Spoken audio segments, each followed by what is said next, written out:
नमस्कार दोस्तों, आज हमारी कहानी का विषय है उलझन एक सास की। अंकित घर में आया तो सुषमा ने जल्दी से खाना गर्म करके उसके लिए प्लेट में खाना परोस दिया। अंकित कमरे में जाकर कपड़े बदलकर हाथ मुंह धोकर आ गया और खाना खाने बैठ गया। आपने खा लिया? रोज की तरह अंकित ने पहला कोर मुंह में लेने से पहले मानो आदर अनुसार औपचारिक प्रश्न पूछा। हाँ, खा लिया, सुषमा ने भी रोज की तरह औपचारिक उत्तर दिया। विहान अंकित की तरफ से दूसरा प्रश्न आया। वह खाना खाकर सो गया, सुषमा ने बताया। हालांकि विहान रोज ही अंकित के आने तक सो जाता है आजकल, और हर रोज इस प्रश्न का उत्तर अंकित पहले से ही जानता है। तब भी उत्तर सुनने के बाद उसके चेहरे पर हर रोज ही एक अपराध बोध की छाया उभर आती है। मन ग्लानि से भर जाता है। रोज सोचता हूँ जल्दी आ जाया करूँ, लेकिन ऑफिस में काम ही इतना होता है। दिन भर भले ही काम ना आए, लेकिन शाम होते ही एक के बाद एक कॉल्स, मीटिंग। अंकित जैसे अपने अपराध बोध से उभरने की असफल चेष्टा करते हुए खुद को ही भरमाना चाहता है। सुषमा कुछ नहीं कहती। वह अंकित के देर से आने की वजह जानती है। जल्दी घर आकर करेगा भी क्या? खाली दीवारों पर यादों के प्लस्तर को खरोच कर मन को लहूलुहान करता रहेगा। हाँ, बस विहान के लिए बुरा लगता है। उस मासूम को अभी पिता के प्यार की भावनात्मक सुरक्षा की आवश्यकता है, लेकिन वह उससे वंचित हो गया है। जब पिता भावनात्मक रूप से स्वयं ही टूटा हुआ है, तो ऐसे में वह अपने बेटे को कैसे संभालेगा? अंकित को स्वयं ही अभी भावनात्मक संबल की आवश्यकता है। वह भी तो पूरी तरह से टूट गया है। उसका जीवन भी तो असमय ही अस्त व्यस्त हो गया है। जीवन नैया बीच मझधार में हिचकोले खा रही है। न इस पार किनारा है, न उस पार किनारा है। सुषमा ने एक गहरी सांस ली। अंकित खाना खत्म कर थाली पार्श्वेशन में रखकर विहान को देखने चला गया। सुषमा बर्तन समेटने लगी।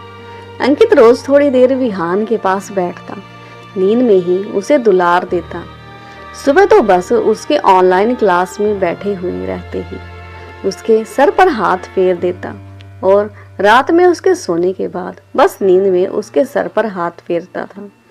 अंकित की आंखें भर आई, गला रुंध गया, मन किया फूट फूट कर रो ले, लेकिन अपने आप को रोक लिया। सोते हुए भी विहान के मुख पर एक अव्यक्त सी पीड़ा थी। थोड़ी देर उसके पास बैठने के बाद वह उठकर अपने कमरे में चला गया। बर्तन समेटकर सुषमा विहान के पास आकर लेट गई। विहान नींद में कुनमुनाया। सुषमा उसे थपकाने लगी।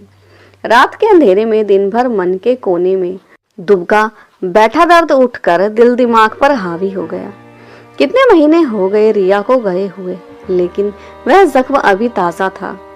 दिन तो घर के कामों में और नन्हे विहान की देखभाल में जैसे तैसे कट जाता, लेकिन रात नीरवता निस्तंभता में एक दर्द दुख स्वप्न सा सीने पर आकर सवार हो जाता है। विहान के बचपन की गतिविधियों में, बाल सुलभ चेष्टाओं में पूरे समय जैसे रिया का बचपन आंखों के सामने घूमता रहता है। रात भर रिया के जन्म से लेकर उसके जाने तक की स्मृतियां चलचित्र की भांति मन के पर्दे पर घूमती रहती है। रिया सुषमा की एक लौती संतान, जान से प्यारी बेटी, जिसे उन्होंने पलकों पर बिठाकर पाला था।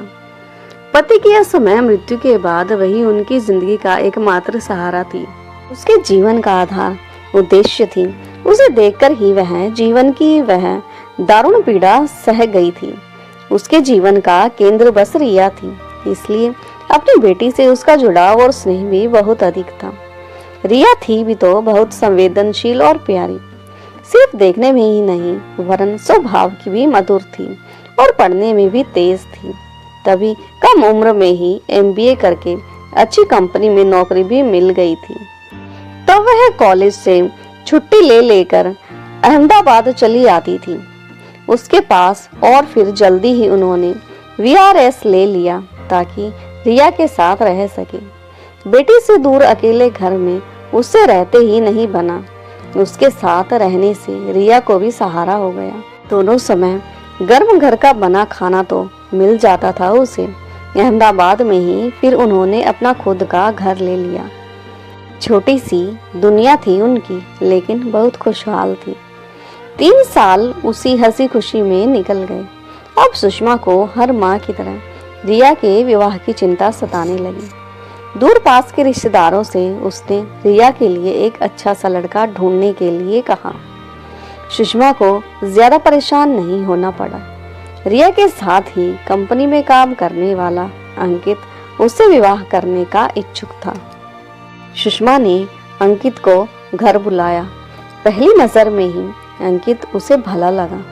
उसके माता पिता नहीं थे, बड़े भैया भाभी विदेश में रहते थे। अंकित सभ्य व सुसंस्कृत लगा उन्हें और उन्होंने विवाह के लिए सहर्ष हामी भर दी। अंकित के भैया भाभी भी दोनों बच्चों को लेकर महीने भर के लिए भारत आए। सुषमा ने विवाह में कोई कमी नहीं छोड़ी। रिया के सिवा उनका था भी कौन। खूब धूमधाम से बेटी की शादी की।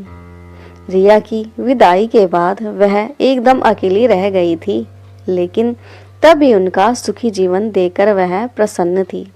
और उन्हें चाहिए भी क्या था। अंकित रिया को पलकों पर बिठा कर रखता। दोनों बहुत खुश थे और उन्हें खुश देखकर सुषमा के दिल को बहुत सुकून मिलता। जीवन में चारों ओर सुख संतुष्टि थी। पहले वह और रिया एक छोटा सा परिवार थे, अब उसमें अंकित भी जुड़ गया था। और 2 साल बाद जब विहान का जन्म हुआ, तब तो सुषमा फूली नहीं समाई। सुख जैसे चारों ओर से उन पर बरस रहा था। विहान के जन्म के समय से ही अंकित ने जिद करके उन्हें अपने पास रख लिया था। पहले रिया की देखभाल, फिर नन्हे विहान का आगमन दिन जैसे पंख लगाकर उड़ रहे थे। 6 माह बाद रिया ने दोबारा कंपनी ज्वाइन कर ली थी। सुषमा का सारा दिन विहान की देखभाल में बीतता था। उसके लिए तो जैसे रिया का ही बचपन लौट आया था। सुषमा जी सोचने लगी अब जीवन में चाहिए भी क्या था। लेकिन मात्र 8 दिन में ही उन सब की जिंदगी बदल गई। हंसते खेलते खुशहाल परिवार को जैसे किसी की नजर लग गई। सारी सावधानियां बरतने के बाद भी रिया न जाने कैसे कोरोना की चपेट में आ गई और पानी की तरह पैसा बहाने के बाद भी, बड़े अस्पताल में इलाज मिलने के बाद भी रिया को बचाया नहीं जा सका। सुषमा के सीने में एक हुक उठी, जिसे पल भर भी अपने से, अपनी नजरों से दूर नहीं रखा था। अंत समय में वे उसी बेटी के लिए कुछ भी न कर पाई, न उसकी देखभाल कर पाई, न उसके पास बैठ पाई, न उसके सर पर हाथ फेर कर सांत्वना ही दे पाई। अकेली अस्पताल के बिस्तर पर पड़ी रिया अकेले ही वहां से दूसरी दुनिया में चली गई। कितना कठिन था यह स्वीकार करना कि जिसे 9 महीने कोख में रखकर जन्म दिया था, वह संतान चली गई और वे रह गई। पत्थर हो गई थी वह। दुनिया एकदम बेईमानी सी लगने लगी थी। कोई नहीं रह गया था अब उनका अपना कहने को। मौत उन्हें ही क्यों नहीं ले गई। उनकी जिंदगी में अब बचा ही क्या था। लेकिन रिया के सामने तो अभी सारी जिंदगी पड़ी थी। विहान का पालन पोषण, अंकित का साथ, सब कुछ। एक जीवन ही चाहिए था। मौत को तो सुषमा को ही ले जाती। बहुत जोर से रुलाई आई सुषमा को, लेकिन खुद को रोक लिया जैसे तैसे। बड़ी मुश्किल से तो सोया है विहान, कहीं रोने की आवाज से उठ न जाए। 4 वर्ष की आयु में ही माँ को खो दिया। रात रात भर उठकर कैसे सुबकता था माँ के लिए। दिन भर भी गुमसुम सा घर में माँ को ढूंढता रहता था। विहान के लिए सुषमा को सीने पर पत्थर रखकर अपना दुख भूल जाना पड़ा। सभी का जीवन तो एक रिया के न रहने से बिखर गया। अंकित भी तो कितना एकाकी हो गया है। वह तो फिर भी विहान की देखभाल में खुद को व्यस्त रख लेती है, लेकिन अंकित को अकेले कमरे में रिया की कमी कितनी खलती होगी। 8 महीने हो गए, अंकित को एक बार भी हंसते मुस्कुराते नहीं देखा। बस संयंत्रवत काम करता है, ऑफिस जाता है। सुषमा को उसकी भी चिंता होती है। पहाड़ सा जीवन अकेले कैसे कटेगा। दोबारा घर तो बसाना ही पड़ेगा उसे। और यह ध्यान आते ही उसके दिल में जैसे तीर सा चुभ जाता है। अंकित की दूसरी शादी हो गई तब सुषमा का क्या होगा। टूटे दिल का एक ही तो सहारा है विहान। अंकित की नई पत्नी आ गई तो सुषमा किस अधिकार से फिर इस घर में रह पाएगी। रिया के कारण ही अंकित से रिश्ता है, उसकी अब वो डोर तो रही नहीं। सुषमा की आंखों से आंसू बहने लगे। यह घर छूटा तो वापस उस घर में जाएगी बिना रिया के कैसे जी पाएगी। और यहाँ पर भी घर के चप्पे चप्पे में बसी रिया की यादों के साथ जीना कठिन होता जा रहा है। समय बीतते हुए रिया को गुजरे 1.5 बरस हो गया। अंकित के परिवार वाले, उसके भैया भाभी अब उस पर दूसरी शादी कर लेने का जोर डालने लगे थे। स्वयं सुषमा के रिश्तेदार भी दबी जुबान से अंकित के पुनर्विवाह के बारे में पूछने लगे थे। मानवीय दृष्टि से सुषमा भी समझ रही थी कि अंकित के लिए जीवन में किसी का साथ होना जरूरी है। वहीं भीतर की मां पीड़ा से भर जाती।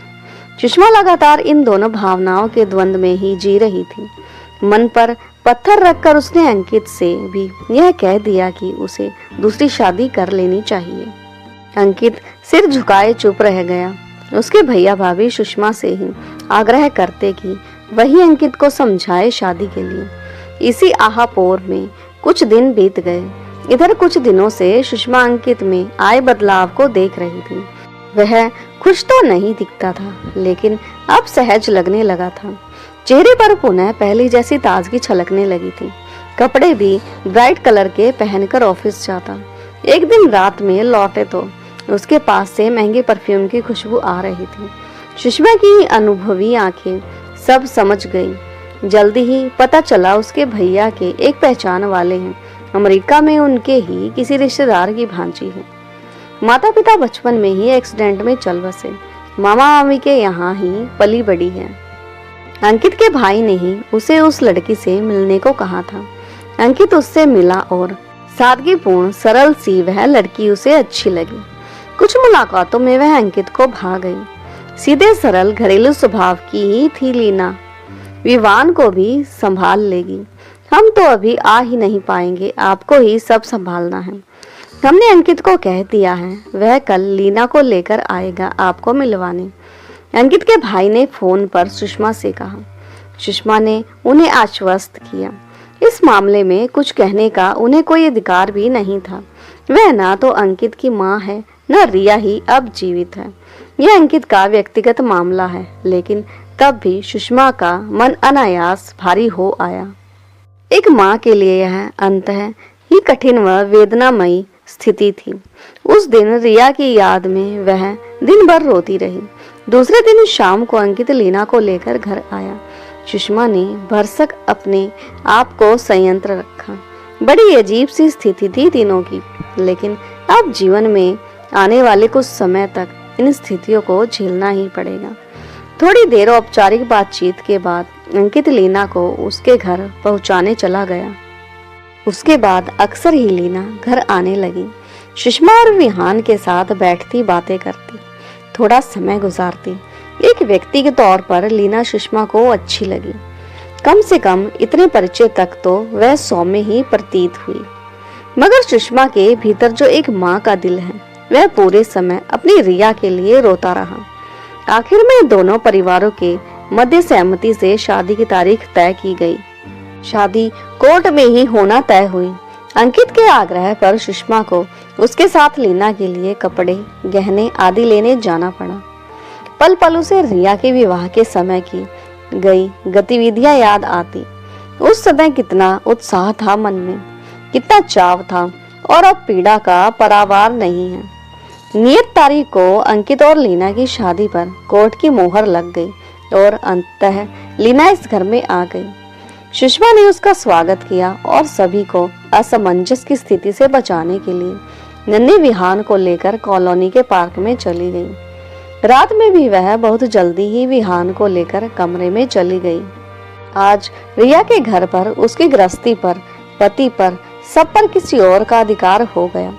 रिया का न होना आज उन्हें सबसे अधिक तीव्रता से महसूस हुआ। रात भर वो रोती रही। दूसरे दिन सुबह से ही जैसे जीवन ही कुछ और हो गया था। सब कुछ बदल गया था। सुषमा तब भी उठी। रोज की तरह विहान को तैयार करके ऑनलाइन क्लास के लिए बिठाया, नाश्ता बनाया। तब तक लीना भी आ गई। लाइए मैं कुछ मदद कर दूं। बताइए क्या करना है, लीना ने पूछा। नाश्ता तैयार है, बस डाइनिंग टेबल पर लगाना है, सुषमा ने कहा। लीना ने टेबल पर नाश्ता लगा दिया। नाश्ते के बाद लीना पूछ पूछ कर काम में सुषमा की मदद करती जा रही थी। 2-3 दिनों में ही उसे रसोई की अधिकांश व्यवस्था देख ली थी। कहाँ क्या रखा है, अब सुषमा को अपना यहाँ रहना व्यर्थ लगने लगा था। अपने बेटे की यादें जहाँ बसी हुई हैं, उस घर को छोड़कर चले जाना पीड़ादायक तो था, लेकिन अब यहाँ रहने का न उन्हें अधिकार था न औचित्य ही था। साथ ही रिया की जगह किसी दूसरे को उसके घर में रहते देखना भी एक माँ के लिए कम पीड़ादायक नहीं था।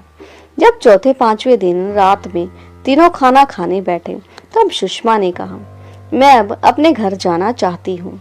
अपने घर? यह भी तो आपका ही घर है। अंकित चौंक कर बोला। है तो बेटा, लेकिन वह घर भी तो बहुत दिन से बंद पड़ा है। सोचती हूँ थोड़ी साफ सफाई ही करा आऊं। सुषमा ने एक कान ढूंढ लिया। ऐसा है तो 2-3 मजदूरों को लगाकर सफाई करवा लेंगे, आपको जाने की क्या जरूरत है, लीना ने कहा।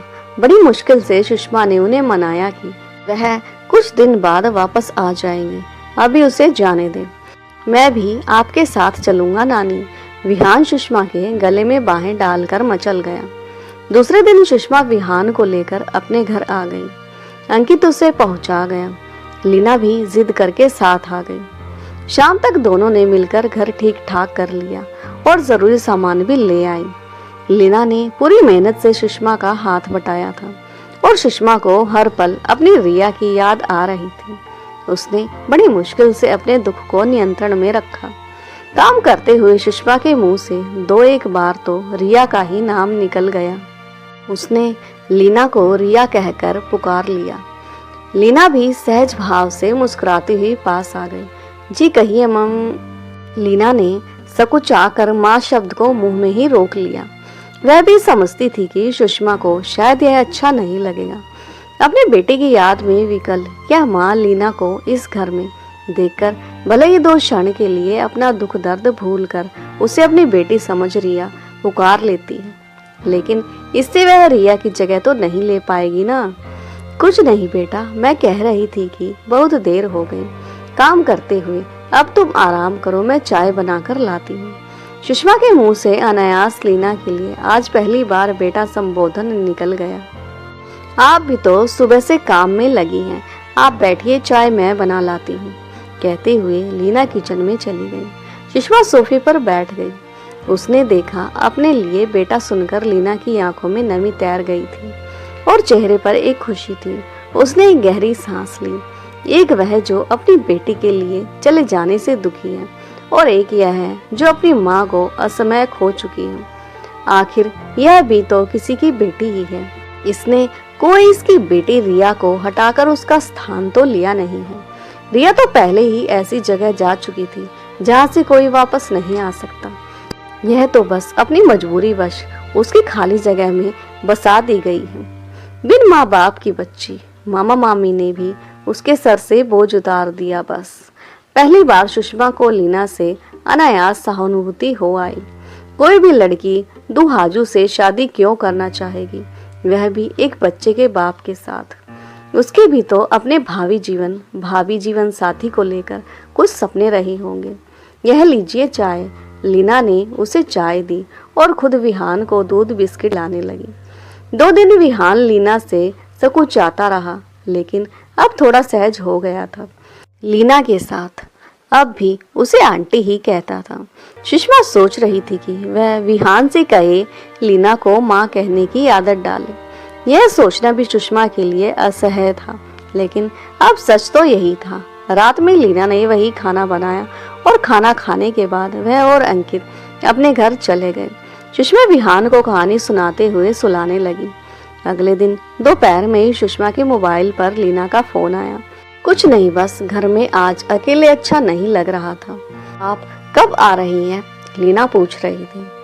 कल ही तो आई हूँ, अभी कुछ दिन तो रहूंगी यहीं, सुषमा ने कहा। वह चाहती थी जल्द से जल्द लीना अपना घर संभाल ले और सुषमा यहीं रह जाए। जितनी देर होगी उतना ही दुख भी बढ़ता जाएगा। आखिर एक दिन तो सुषमा को अकेली ही रह जाना है, तो व्यर्थ मोह के झूठे बंधनों में खुद को क्यों बांधती जाऊं। लेकिन दूसरे दिन लीना खुद ही सुषमा के घर चली आई। अंकित उसे छोड़कर ऑफिस चला गया। बिल्कुल अच्छा नहीं लग रहा था आपके और विहान के बिना। घर तो जैसे काट खाने को दौड़ रहा था। बड़ी मुश्किल से कल दिन गुजारा, आज तो मन ही नहीं किया घर पर रहने का। लीना आते ही बोली। विहान और सुषमा को देखते ही उसका चेहरा खिल गया था। दिन भर लीना हंसी खुशी वहीं रही। रात में सबको खाना खिलाकर वह घर चली गई, मगर दूसरे दिन फिर हाजिर हो गई। आखिर 4-6 दिन बाद उसकी जिद पर सुषमा को दोबारा अंकित के घर आना ही पड़ा। सुषमा ने सोचा था कुछ दिन बाद विहान को यहीं छोड़कर वह अकेली ही अपने घर चली आएंगी। अब की बार अब वह विहान को भी समझाती, लीना को माँ कहे। विहान को अब भी अपनी माँ की याद आती थी, लेकिन सुषमा के समझाने पर वह धीरे धीरे लीना को माँ कहने लगा। सुषमा अब भी जब जाने की बात करती थी, लीना रोक लेती। इसी तरह कुछ महीने बीत गए। लीना सुषमा को माँ तो नहीं पुकारती, लेकिन स्नेह और आदर वही देती थी। सुषमा न चाहते हुए भी रिया की आखिरी निशानी अपने नाती विहान के मुंह में और लीना के अच्छे व्यवहार और अपने पन के कारण एक तरह से बनती जा रही थी। वह संकोच के मारे वहां रहना नहीं चाहती थी और मन कड़ा करके जा भी नहीं पा रही थी। तभी लीना की तबीयत थोड़ी सुस्त रहने लगी। वह माँ बनने वाली थी। अंकित अब पहले सा ही खुश रहने लगा था। मानवता के नाते और एक स्त्री होने के नाते सुषमा लीना की इस अवस्था को समझती थी। जिस तरह वह रिया के खाने पीने का ध्यान रखती थी, उसी तरह लीना का भी रखती। कभी कभी तो वह भूल ही जाती थी कि यह रिया नहीं कोई और है। जब तबीयत ठीक होती तब लीना भी सुषमा का खूब ध्यान रखती। सर में दर्द होता तो सर दबा देती, बाम लगा देती। भीतर उठती रहती दर्द की टीसों के बाद भी ऊपर से जीवन बहुत कुछ सहज हो चला था। अंकित लीना को समय पर डॉक्टर के यहाँ दिखा लाता था। लीना की डिलीवरी में 10 दिन बचे थे कि अंकित को अचानक ऑफिस से जरूरी काम से दूसरे शहर जाना पड़ा। वह जाना तो नहीं चाहता था, लेकिन लीना और सुषमा ने कहा कि बच्चे के जन्म में तो अभी 10 दिन है, वह चला जाए, 2 दिन में तो आ ही जाएगा। अंकित चला गया। जिस दिन सुबह अंकित आने वाला था, उसी रात में अचानक सुषमा पानी पीने के लिए उठी तो उसे लीना की कराहने की आवाज सुनाई दी। सुषमा उसके कमरे में गई तो देखा लीना दर्द से कराह रही थी। रिया के जाने के बाद से सुषमा कभी इस कमरे में नहीं आई थी, मगर उसे देखकर एक सुखद आश्चर्य हुआ कि टेबल पर आज भी उसी जगह अंकित और रिया के साथ वाली तस्वीर रखी है। लीना की स्थिति देखकर वह समझ गई कि उसे अस्पताल ले जाना जरूरी है। सुषमा ने तुरंत टैक्सी बुक कर ली और लीना के लिए बैग जमाने को अलमारी खोली तो सन्न रह गई। उसमें अभी रिया का सारा सामान जो का त्यों रखा हुआ था। सुषमा का मन भीग गया। लीना ने रिया के किसी सामान को हटाया नहीं था, उसे जो का त्यों अब तक सहेज कर रखा था। लीना, तुम्हारे कपड़े और बच्चे के लिए जो कपड़े लाए थे वह कपड़े कहाँ हैं?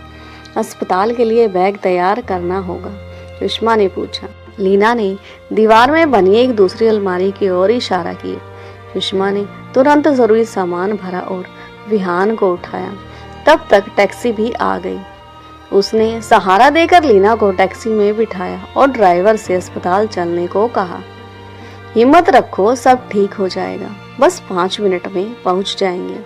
सुषमा दर्द में तड़पती लीना को धीरज बंधाती जाती और टैक्सी वाले से जल्दी चलने को कहती। कुछ क्षण बाद 15 ही मिनट में वह लोग उसी अस्पताल में पहुंच गए। यहाँ के डॉक्टर की देखरेख में थी लीना।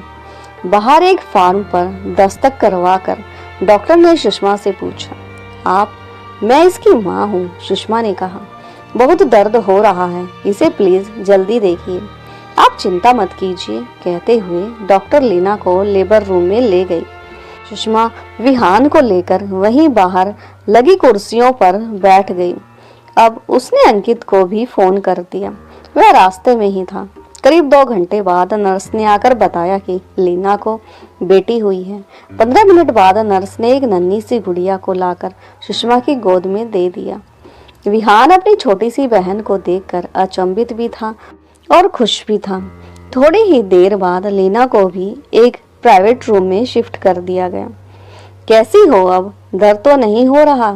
सुषमा ने बच्ची को पालने में सुलाकर लीना के सर पर हाथ फेरते हुए कहा। ठीक हूँ, लीना मुस्कुरा कर बोली। बहुत सुंदर बच्ची है, एकदम तुम्हारे जैसी, सुषमा पालने की ओर देखते हुए बोली। विहान अपनी बहन को निहारते हुए धीरे धीरे पालना झुला रहा था। लीना ने सहज होते हुए कहा, आपकी रिया लौट आई। अपनों को खोने का दर्द मैं समझती हूँ। अपने माता पिता को खो चुकी हूँ। पहले 9 महीने में रात दिन मैंने बेटी की ही कामना की थी ताकि आपको आपकी रिया लौटा सकूं। पगली, यह तो मेरी नातिन है। मेरी रिया तो मेरे जीवन में उसी दिन लौट आई थी जिस दिन तू इस घर में आई थी। तू ही मेरी रिया है, सुषमा उसके बाल सहला कर बोली। सच माँ, लीना की आंखों से आंसू बहने लगे। वह सुषमा के गले लग गई। अब कभी मुझे छोड़कर मत जाना माँ, कभी नहीं मेरी बच्ची, सुषमा उसकी पीठ थपथपाने लगी। पर्दे की आड़ में खड़ा अंकित माँ बेटी का मिलन देखकर अपनी आंखें पोंछ रहा था। आज उसका परिवार फिर से पूरा हो गया था। तो दोस्तों, आपको यह भावुक और प्रेरणादायक कहानी कैसी लगी और कहानी का कौन सा हिस्सा आपके दिल को छू गया, कमेंट करके ज़रूर बताएं। और हाँ, चैनल पर नए हो तो चैनल को लाइक, सब्सक्राइब और शेयर करना ना भूलें। तो मिलते हैं एक नई कहानी के साथ, तब तक के लिए धन्यवाद।